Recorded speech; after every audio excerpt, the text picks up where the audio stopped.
어서 오세요. 한 주간 편안하셨어요? 다작의 5분 한류학교실에 오신 것을 환영합니다. 어서 오세요. 오늘은 다작의 5분 한류학교실 제21강 한류 비평, 무엇이 한류토피아를 꿈꾸게 하는가, 실존주의 철학과 영원성 제1부, 신의 부정에서 출발한 사르트르 철학의 사유체계에 관해 이야기 나누는 시간입니다. 실존은 본질에 선행한다. l'existence précède l'essence. 사르트르의 이 말은 실존이 먼저 우연히 존재하고 이를 규정하는 본질은 미래에 만들어진다는 뜻입니다. 중고등학교 시절 사회선생님한테서 많이 들어본 말이죠. 사전적으로 실존이란 실제로 존재함, 본질이란 한자말 그대로 근본 성질, 즉 사물을 그 자체이도록 하는 고유한 성질로 정의됩니다. 다시 말해 실존, 실제로 존재함이란 우리가 볼 수 있고 만질 수도 있는 물질을 의미하게 되고, 본질, 사물을 그 자체이도록 하는 고유한 성질이란 볼 수 없고 만질 수도 없는 비물질, 즉 정신을 뜻하게 됩니다. 그러니까 l'existence précède l'essence란 말은 물질이 정신보다 앞선다는 물질 우선주의라고도 할 수 있겠죠. 자, 사르트르의 실존주의 철학은 이처럼 반기독교적인 유물론적 입장을 취합니다. 인간과 사물의 관계는 두 가지 측면, 즉 의미론적 관점과 존재론적 관점에서 바라볼 수 있습니다. 인간은 자신의 의식, consciousness를 통해서 이 세상에 존재하는 모든 것들에 의미를 부여합니다. 다시 말해 사물은 인간의 의식이 존재할 경우에만 의미를 가질 수 있다는 것이죠. 그만큼 사물은 인간에 비해 수동적이고 열등한 위치에 있다고 보는 것입니다. 이것이 인간과 사물의 관계를 보는 의미론적 관점입니다. 인간은 드러내는 존재고 사물은 드러난 존재다. 사물은 인간의 의식과 상관없이 이미 드러나 있는 존재라는 것입니다. 예를 들어 바다에 가면은 바닷물이 있고 하얀 백사장이 펼쳐져 있고 하얀 모래 사이로 작은 조약돌들이 깔려 있습니다. 인간의 의식과 상관없이 바닷물, 하얀 모래, 조약돌들이 이미 바닷가 이곳저곳에 드러나 존재하고 있다는 것이죠. 이에 반해서 인간은 드러내는 존재다. 그렇기 때문에 자신을 드러내지 않으면 결국 그 사람은 존재하지 않는 것이 됩니다. 극단적인 예가 되겠지만 존재론적 측면에서 볼 때 사회와 단절하고 사는 사람들은 자신을 드러내지 않는, 존재하지 않는 인간이 되는 것이죠. 다시 말해 존재론적 관점에서 볼 때 드러내야 하는 인간은 이미 드러나 있는 사물에 비해 본질적인 존재가 아니라는 것입니다. 사물이 인간보다 존재론적 우위에 있다고 보는 것입니다. 이 같은 사르트르 철학의 유물론적 입장은 그의 작품이 국내에 소개되는데 40년 가까운 세월 걸림돌이 되기도 합니다. 부정과 부패의 만연, 제4대 대통령과 제5대 부통령을 뽑는 3.15 선거 부정 등 혼란스러운 정국을 수습하고 나라를 바로 세우겠다는 명분으로 1961년 5월 16일 군사혁명이 일어납니다. 박정희 소장을 비롯한 군부 세력들은 거사에 성공하고 곧바로 혁명 공약을 발표합니다. 그 1조가 반공을 국시의 제1위로 삼고 지금까지 형식적이고 구호에만 그친 반공태세를 재정비 강화한다 였습니다. 이후 1980년대까지 수십 년간 군사 정권이 이어졌으니 아무리 세계적인 철학자 사르트르라 하더라도 그의 작품이 국내에 소개된다는 것은 불가능한 일이었습니다. 여러분, 지금은 우습고 그때는 두려웠던 일화 하나 소개해 드릴까요? 네, 토론토 대학 유학 시절, 그러니까 1984년 학교 근처 서점에서 Nine Modern Soviet Plays, 9편의 현대 소비에트 희곡이라는 우리나라에서는 금기시되던 소련 희곡집을 한 권 샀습니다. 공산권 국가의 희곡을 한 번도 본 적이 없었기 때문에 궁금했고, 또 공산권 국가의 희곡은 어떤지 알고 싶었습니다. 지금과 달리 그때는 미국과 소련이 양극 체제를 이루며 대립하던 냉전 시기였습니다.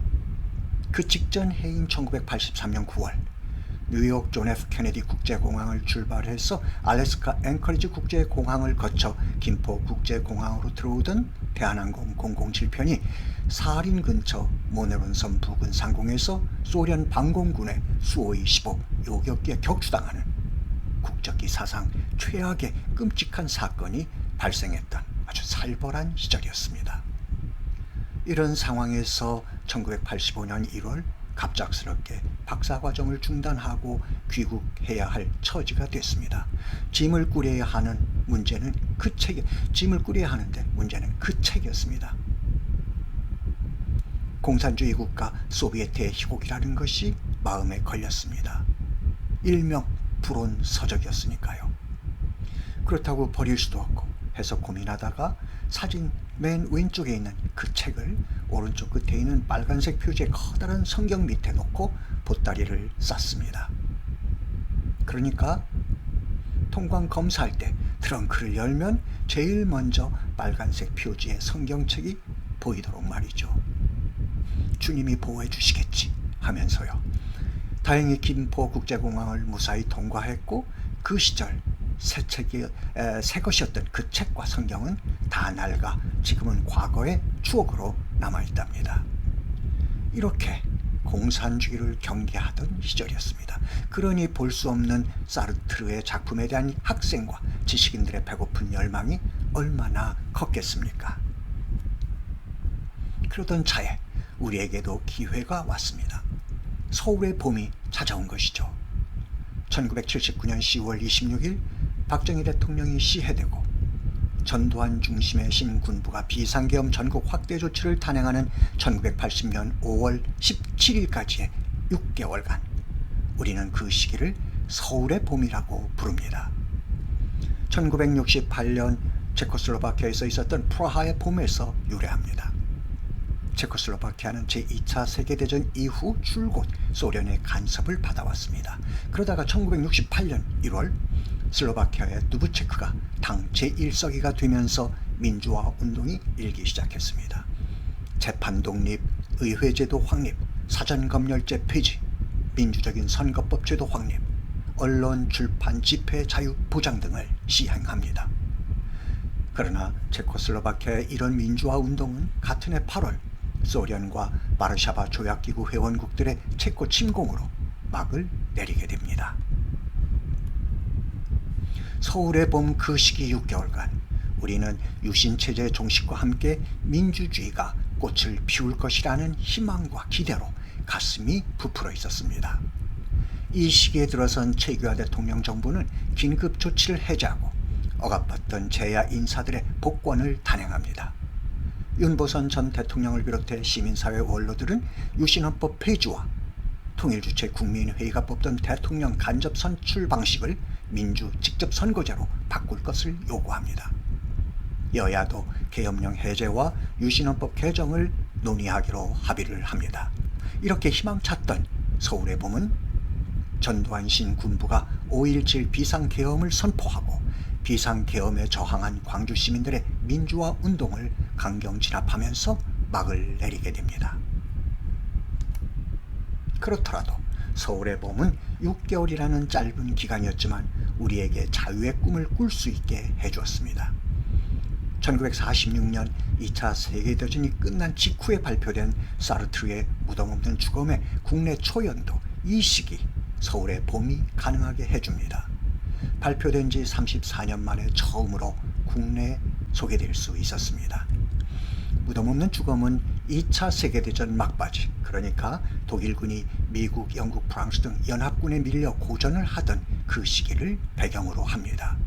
독일군에 부역하는 대독 협력파의 랑드류 베르렌 크로세와 연합군을 지원하는 레지스탕스 마끼다는 장 가노리 앙리, 소르비의 류시의 어린 남동생 프랑스와 이들 사이의 본질을 찾기 위한 극심한 대립과 갈등을 보여줍니다.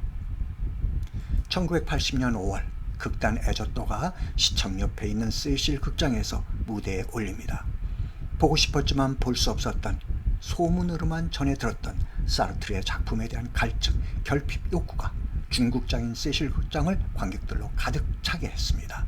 5월이었지만 가득 찬 관객들의 열기로 일부 관객이 혼절하는 사태가 발생하기도 했습니다. 이때 세실 극장 옆 중앙청과 시청 앞에는 계엄군이 주둔하고 있었습니다. 탱크도 위용을 떨치고 있었죠. 그런데 막이 오르기 30분 전, 분장실로 근무복 차림의 헌병 대위 한 사람이 저를 찾아왔습니다. 긴장되시죠? 시청 앞에 주둔하고 있던 고등학교 동창 친구가 저의 공연 소식을 듣고 짬을 내서 찾아와 준 것이었습니다. 이 그림은 그때 공연한 무덤 없는 죽음의 무대 디자인입니다. 오른쪽 아래 작은 사진은 팜플렛에 실렸던 사르트르의 문학과 사상이라는 저의 작품 소개 글입니다. 무덤 없는 죽음의 출연지입니다. 중간에 있는 작은 사진의 가운데가 앙리 역을 맡은 저랍니다. 전쟁 전 의과대학에 다니던 앙리는 전쟁이 나자 레시탕스 대원으로 참여해 저항 운동을 합니다. 그러던 중에 독일군에 부역하는 대독협력파에 의해 체포됐고 대학에 다니는 인텔리라는 이유로 배움이 짧은 대독협력파 대원 베를렌으로부터 심한 고문을 당합니다. 오른쪽 스크랩은 당시 조선일보에 난 공연 관련 기사입니다. 유물론자였던 사르트르는 1948년 동유럽의 가상 공산주의 국가 일릴리아를 배경으로 한 희곡 더러운 손을 발표하고 나서 공산주의와 결별을 선언합니다. 부패한 공산주의와 공산당식 이상주의에 대한 환멸을 사르트르는 더러운 손의 주인공 위고의 마지막 위침 재생불가, 회복할 수 없어 라는 말로 대신합니다. 유물론자였고 공산주의자였던 사르트르, 그러나 그는 공산당에 입당하지는 않았습니다. 입당하지 않은 이유를 그는 다음과 같이 이야기합니다. 첫째, 내가 부르주아 출신이기 때문이다. 둘째, 비판의 자유를 잃고 싶지 않아서다. 공산주의는 비판을 허용하지 않기 때문이다. 앞서 언급했지만 실존은 본질에 선행한다. 실존이 먼저 우연히 존재하고 이를 규정하는 본질은 미래에 만들어진다. 다시 말해 인간은 실존을 규정하는 본질을 가지고 있지 않으며 본질을 찾기 위한 노력을 통해 스스로를 만들어가는 존재라고 사르트르는 이야기합니다. 신의 계획, 숙명적인 것과는 거리가 멉니다. 오른쪽 하단 사르트르의 사진 속에 있는 글귀, 우리는 우리 선택의 결과물이다. 이 또한 마찬가지, 모든 것이 창조주의 계획 속에서 이루어진다고 보는 기독교적 숙명론과 배치되는 반기독교적인 입장입니다. 이처럼 사르트르의 사유체계는 신을 부정하는 데에서 출발합니다. 그렇다면 사르트르가 이야기하는 본질이란 무엇일까? 사르트르는 필수 불가결한 것으로 정의합니다.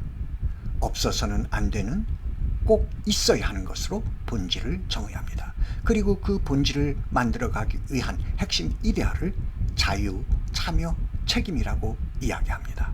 자유, 참여, 책임. 자, 한번 보실까요? 여러분들은 지금 다작의 5분 한류학 교실을 보고 계십니다. 여러분의 자유의지로 수없이 많은 유튜브 채널 가운데 다작의 5분 한류학 교실을 선택하셨습니다. 누가 강요하지 않았습니다. 그리고 모바일이나 컴퓨터 인터넷을 이용해서 다작의 5분 한류학 교실 수업에 참여하고 계십니다. 다작의 5분 한류학 교실이라는 온라인 사회에 참여하신 것입니다. 온라인 사회에 참여한 여러분들은 이제 다작의 5분 한류학 교실의 구성원으로서 다작의 5분 한류학 교실을 위해 책임을 다해야 합니다. 어떻게? 한류를 열심히 공부해야 하고 한류의 전파를 위해 노력해야 합니다. 그래서 한류이즘이 만들어지고 한류토피아가 구현될 수 있도록 구성원으로서의 책임을 다해야 합니다. 그 책임을 다할 때 비로소 여러분들은 자신의 존재 의미를 확인할 수 있게 됩니다. 없어서는 안 되는, 꼭 있어야 하는, 규정되어 있지 않은, 정해져 있지 않은 자신의 본질을 구축하게 됩니다. 자신이 누구인가를 규정할 수 있게 되는 것이죠. 자유, 참여, 책임. 이를 통한 자신의 존재 의미, 내가 누구인가라는 본질의 규정이 어떻게 이루어지는지 이해가 되셨는지 모르겠습니다. 자, 사르트르의 희곡 무덤 없는 죽음을 통해서 다시 한번 설명드리도록 하겠습니다.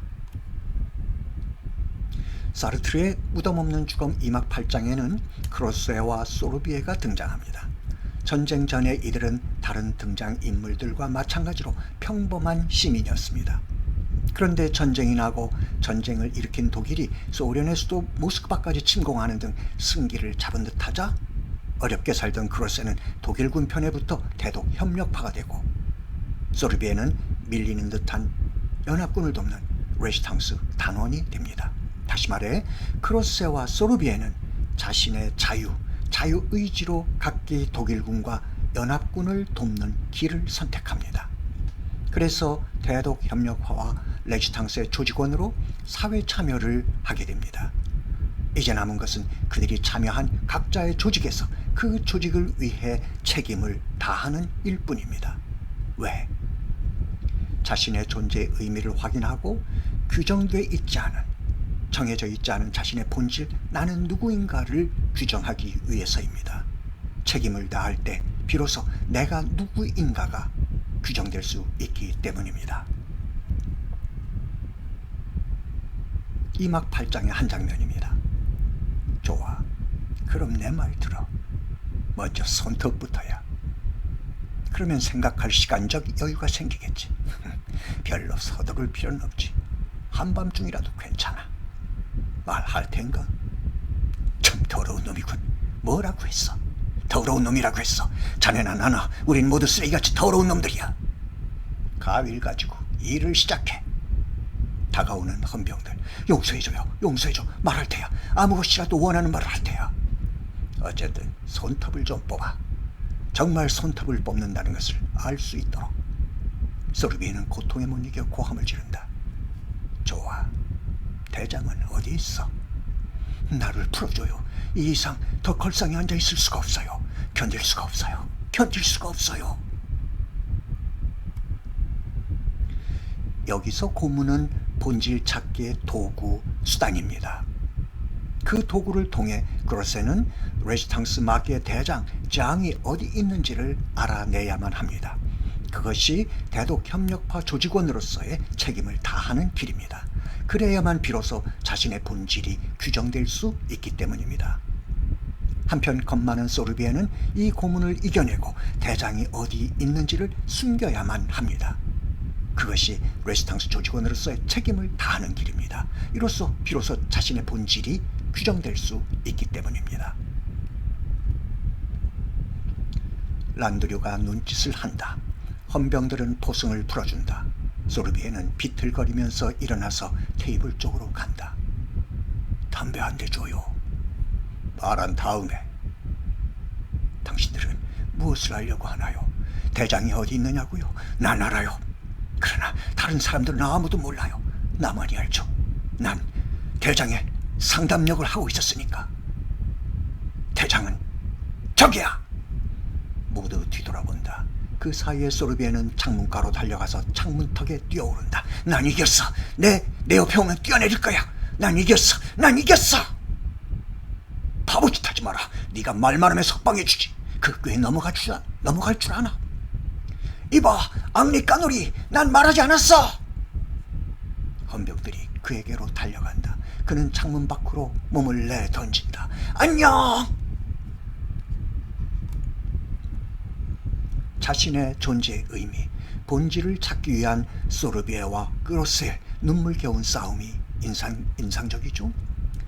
소르비에 대사 1번. 당신들은 무엇을 하려고 하나요? 대장이 어디 있느냐고요? 난 알아요. 여기서 난 알아요. 이 한마디로 소르비에는 크로세와 대독협력파 대장 란드류의 귀를 사로잡습니다. 오매불망하던 레시탕스 대장 장을 잡을 수 있게 된 것이죠. 이제 자신이 누구인지 규정할 수 있게 된 것입니다. 이어지는 소르비에의 대사. 그러나 다른 사람들은 아무도 몰라요. 나만이 알죠. 나만이 알죠. 소르비에는 이 상황에서도 대독협력파의 고문으로부터 다른 조직원들을 구하고자 합니다. 이것이 조직원으로서의 책임이라고 생각하는 것이죠. 나만이 알죠. 소르비의 이 말은 그로세와 란드류에게 자신의 정보에 대한 신뢰감을 더 높여줍니다. 소르비에는 마지막으로 한 번 더 못을 박습니다. 난 대장의 상담력을 하고 있었으니까.